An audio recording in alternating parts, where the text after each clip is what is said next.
আসসালামু আলাইকুম ওরহমতুল্লাহি ওবরাকাতুহ। রাসূলুল্লাহ সাল্লাল্লাহু আলাইহি ওয়াসাল্লামের আহাদিসে মুবারাকার মাঝ থেকে একটি সংক্ষিপ্ত হাদিস আপনাদের সামনে উল্লেখ করছি। রাসূলুল্লাহ সাল্লাল্লাহু আলাইহি ওয়াসাল্লাম বলেন, হুজিবাতিন নারু বিশ-শাহাওয়াত ওয়া হুজিবাতিল জান্নাতু বিল মাকারিহ ওয়া ফি রিওয়ায়াতিন হুফফাতিন নারু বিশ-শাহাওয়াত ওয়াহুফাতিল জান্নাতু বিল মাকারিহ।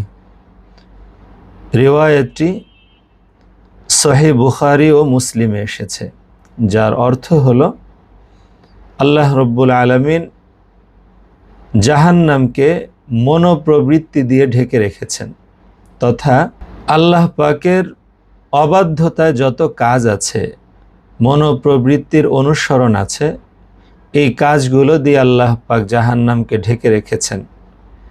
কোনো ব্যক্তি যখন মনোপ্রবৃত্তির অনুসরণ করে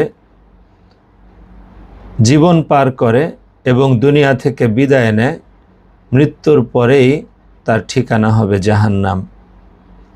এর বিপরীতে আল্লাহ রব্বুল আলামিন অপছন্দনীয় কষ্টকর জিনিস দ্বারা জান্নাতকে ঢেকে রেখেছেন, তথা আল্লাহ পাকের আনুগত্যে যে সমস্ত কাজ করতে কষ্ট হয়, নামাজ আদায় করা, রোজা রাখা, হজ করা, যাকাত দেয়া, আল্লাহ পাকের হুকুমের উপর চলা, হারাম থেকে নিজেকে বাঁচানো, এই কষ্টকর কাজগুলো যখন মানুষ দুনিয়ায় করতে থাকে, এক পর্যায়ে যখন দুনিয়া থেকে বিদায় নেয়, আল্লাহ রব্বুল আলামিন তার ঠিকানা করেন জান্নাত।